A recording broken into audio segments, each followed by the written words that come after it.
I trust you are aware that we're being controlled in every area of our lives, even the toothbrush that you will use tonight to brush your teeth with. Otherwise, what you're going to hear for the next few moments' time could be very disturbing to you. So, here are the facts. There is as much crude oil on the North Slope of Alaska as there is in Saudi Arabia. The governor of Alaska stated on the Bill Mayer TV show, Real Time, on March the 18th, 2005, there is potentially enough crude oil on the North Slope of Alaska to supply the entire United States of America for 200 years. He's correct. Peak oil is a misnomer. It is an idea perpetrated by the powers that be for the purpose of deceiving the American public. Russia has just drilled some what they call super deep wells to the depth of 40,230 feet. Super deep wells, which they call Cola SG3. They have found massive amounts of oil. The world is nowhere near running out of crude oil. Gasoline at the gas pump could be less than $1.50 a gallon within the next 1 year here in the United States of America, if only our president and vice president and our administration in Washington would be honest with the American people. There is enough natural gas on the North Slope of Alaska to supply the entire United States of America for over 200 years if every other natural gas well in America were cut off tomorrow morning at the projected rate of increased consumption. Every 24 hours at Prudhoe Bay, Alaska, on the North Slope where the large oil field is, they pump back into the ground 1 billion cubic feet of natural gas that comes up with the oil. You did hear correctly. I did not say million. I said 1 billion cubic feet. And just in case you would like some details and would wish to follow further with what I'm saying to attempt to prove right or wrong, try this one. Contact someone you know that works on the North Slope of Alaska, or anyone that has any contact with anyone there, and ask them this. They are using 48 747 type jet aircraft engines in order to pump that 1 billion cubic feet of natural gas back into the ground every 24 hours. If you want details, we can go as far as you'd like. Dr. Stan Monteith, you know who I'm speaking of, don't you?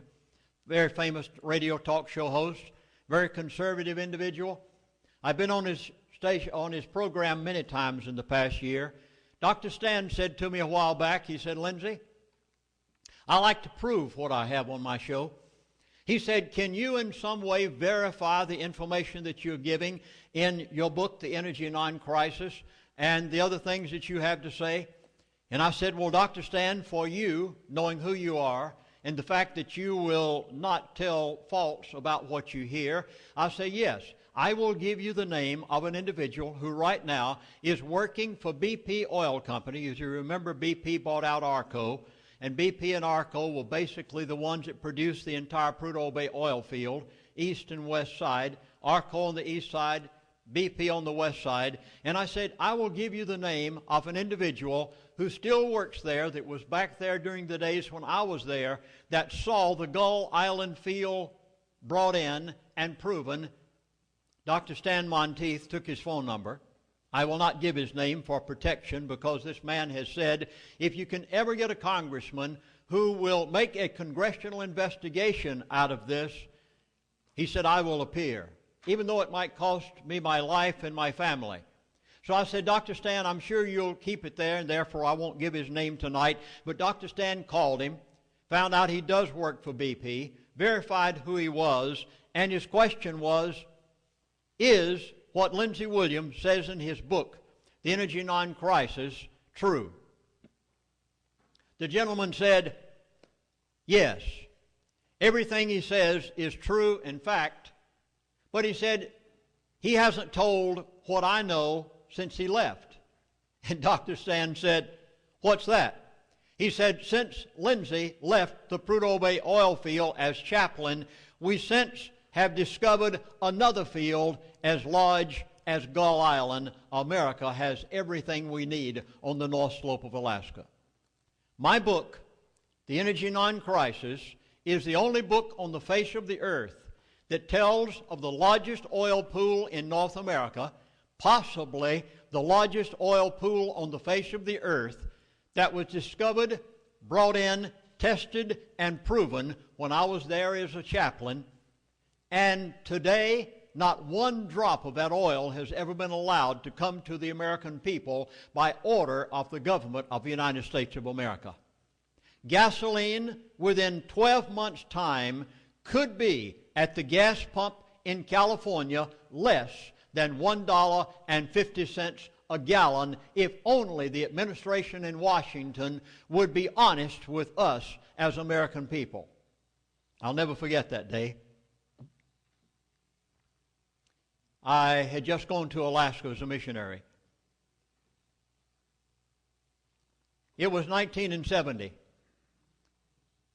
Came out in the Anchorage newspaper, Trans-Alaska Oil Pipeline to be built.